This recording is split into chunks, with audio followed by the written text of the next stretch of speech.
今天和大家分享一部植物学家研究超级病毒能让残疾人断指再生的漫威科幻系列大片《钢铁侠3》。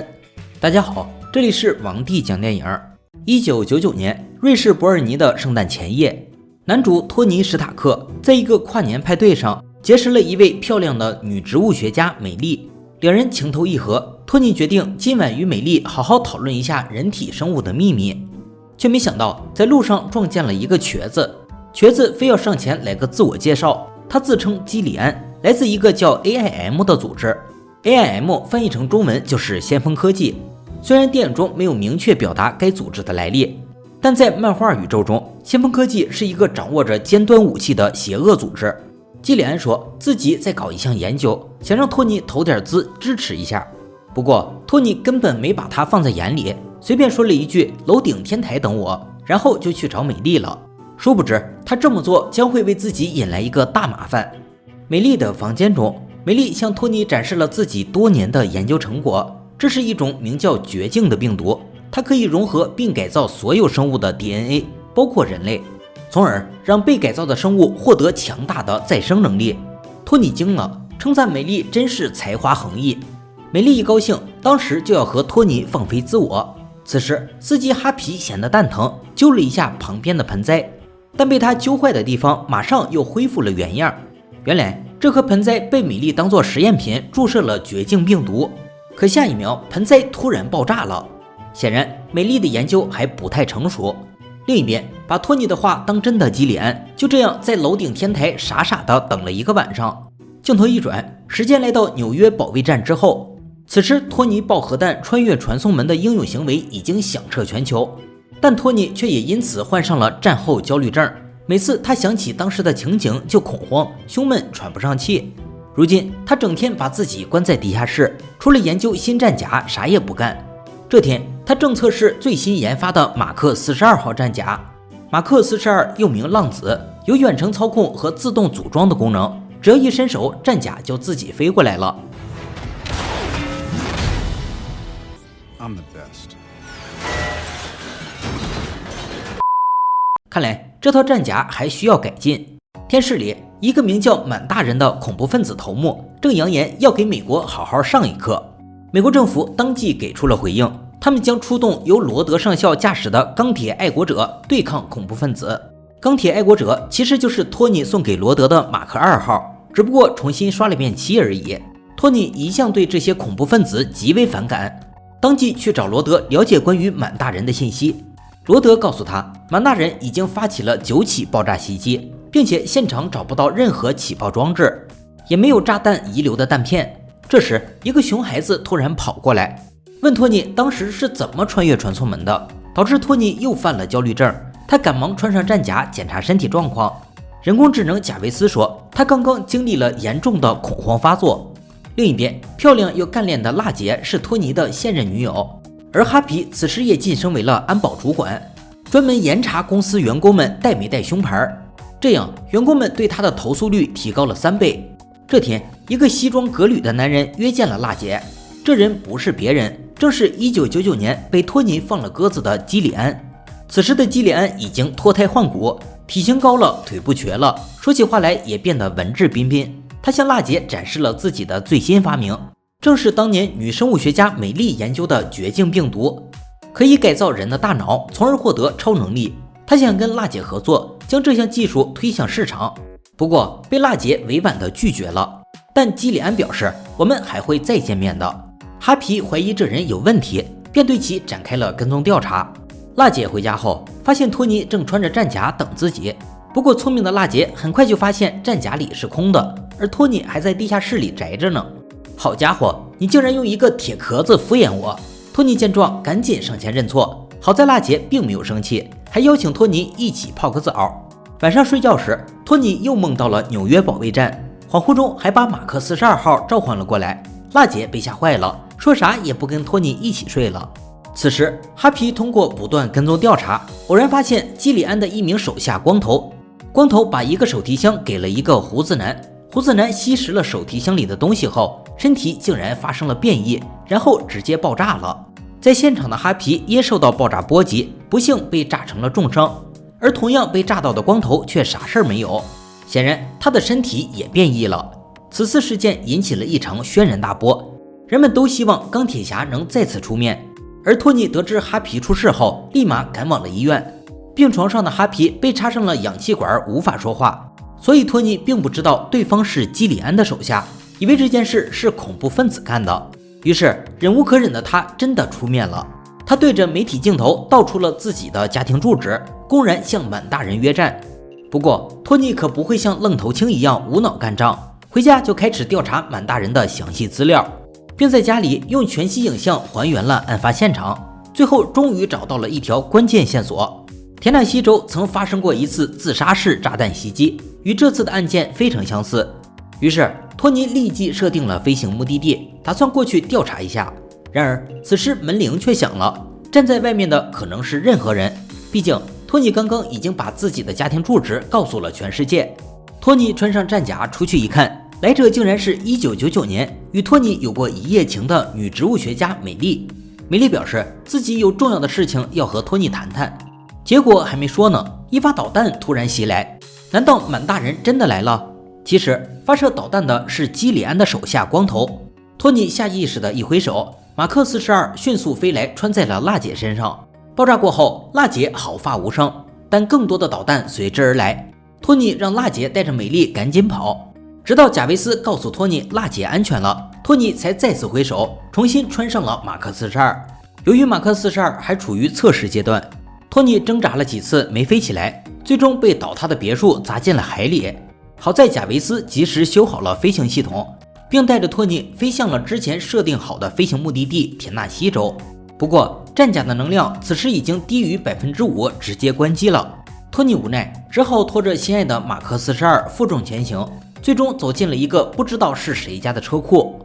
不久，一个小男孩走了进来，原来车库是他家的。托尼用一个小玩具成功收买了男孩，其实是一颗迷你闪光弹。他让男孩帮他准备一些工具。另一边，逃跑的辣姐质问美丽，到底是什么重要的事儿非要和托尼面谈。美丽回道，她怀疑自己的老板基里安正在为满大人效力。辣姐一听到基里安这个名字，开始不淡定了。此时基里安已经接到线人的情报，得知了托尼并没有死，而是失踪了。不久，满大人乘车前来与基里安会面。看来美丽猜对了，基里安貌似真的在为满大人效力。托尼这边，他非常满意男孩为他提供的工具，尤其是这个限量版的朵拉公主电子手表。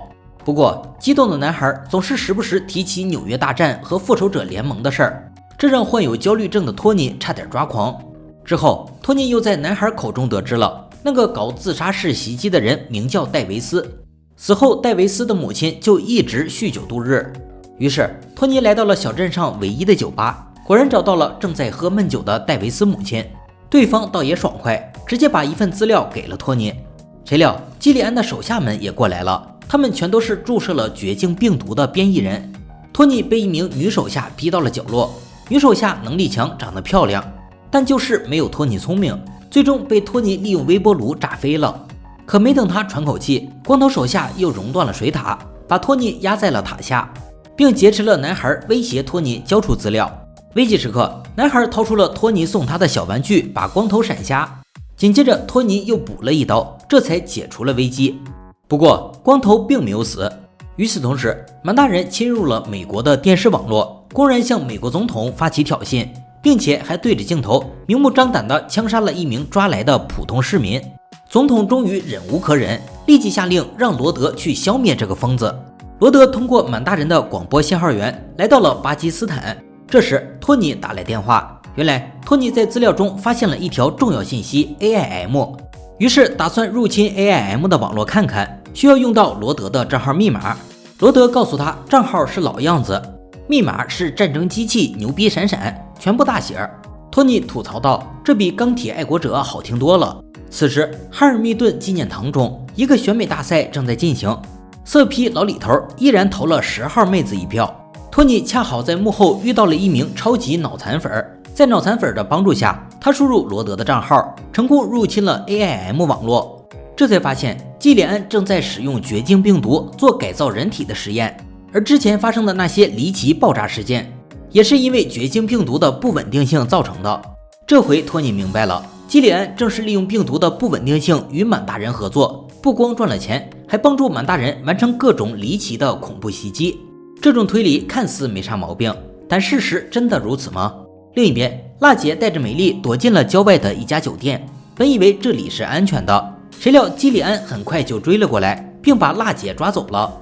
而罗德这边几乎找遍了巴基斯坦各地，可他连满大人的影子都没看到，开始觉得不对劲了。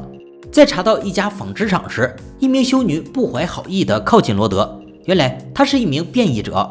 罗德不敌对方，也被抓了。而托尼此时已经通过 AIM 的内网找到了满大人的老窝，于是立马打电话给男孩询问战甲怎么样了。男孩告诉他挺好的，就是充不上电。托尼一听又开始变得焦虑了。贾维斯安慰他，其实充上了，只不过充得太慢。男孩也鼓励托尼，你可是世界上最厉害的机械师呀。这句话把托尼点醒了，没了战甲，他依然是钢铁侠。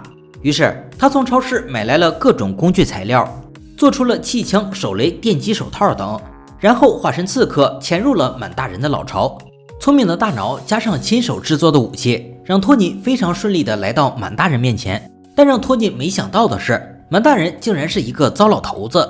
老头告诉托尼，自己只是基里安请来的一名演员，而满大人也根本不存在，都是基里安为了欺骗大众虚构出来的。这一切也都是基里安在幕后指使。真相终于大白，基里安的手下光头突然出现，托尼闪避不及被打晕了，醒来时已经被绑到了基里安面前。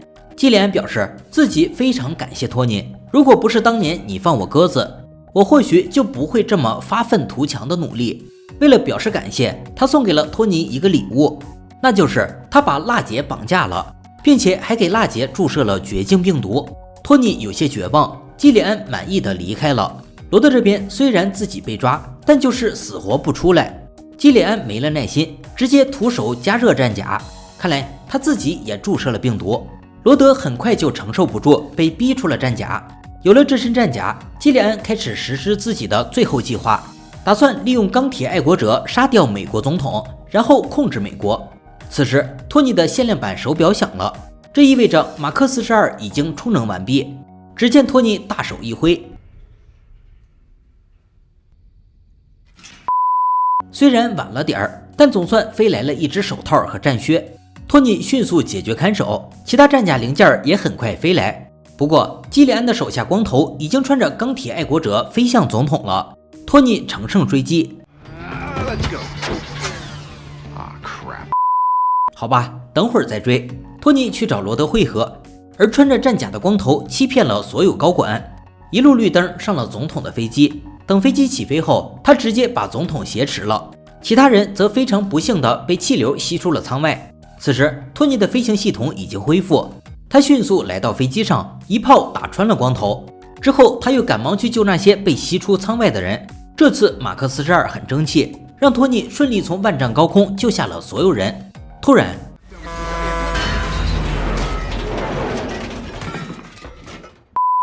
好在托尼一直在远程操控战甲，但总统已经被抓了，托尼又失去了战甲，该怎么办呢？这时托尼问贾维斯准备的怎么样了，贾维斯说快好了。镜头来到托尼的别墅，只见地下室中超多的钢铁战甲同时启动，这些都是托尼的杰作。托尼和罗德两人随后来到了一艘巨型货船上，这里是基里安的老巢，而娜姐和总统就被关在这里。不久，总统被强行穿上战甲吊在了油罐上，基里安打算公开直播把总统活活烧死。尴尬的是，托尼两人很快就暴露了，被几个变异人团团包围。罗德表示现在要是有战甲就好了，托尼则一脸轻松地看着天上。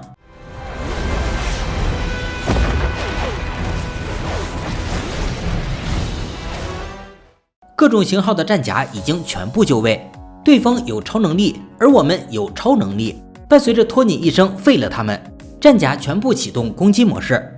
战斗很快让整艘轮船冒起了黑烟，并且托尼很快找到了娜姐的位置，可娜姐的位置有些刁钻，不太好救。这时基里安突然钻出来与托尼厮杀，不过被托尼一击砍断了手臂。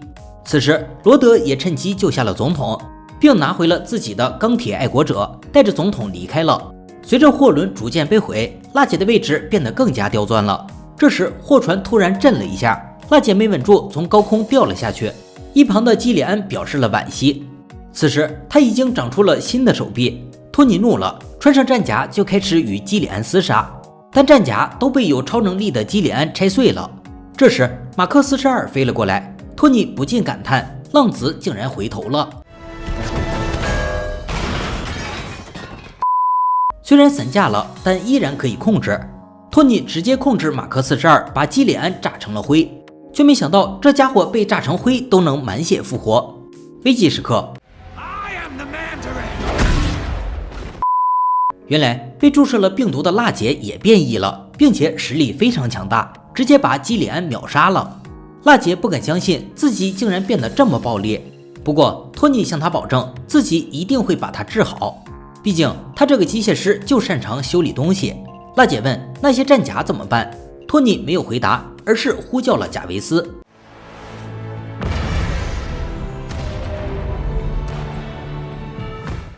战甲一个接一个全部爆炸，此时的娜姐感觉非常幸福，因为这是一场世界上最贵的烟花。之后，托尼又找来了最好的心脏科医生，取出了残留在体内的弹片，并睡了多年以来最舒坦的一觉。从此以后，他终于不用再依赖方舟反应堆了。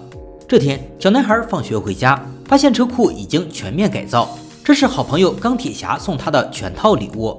男孩高兴的嘴巴都合不上了。而托尼也重新拾回了自信，因为他明白了，即使没有战甲，自己依然是钢铁侠。某房间内，托尼和班纳博士坐在一起，原来这一切都是托尼分享给班纳关于自己的故事。纽约大战之后，两人便成为了好朋友。班纳听得昏昏欲睡，托尼无奈，决定再给他讲一遍。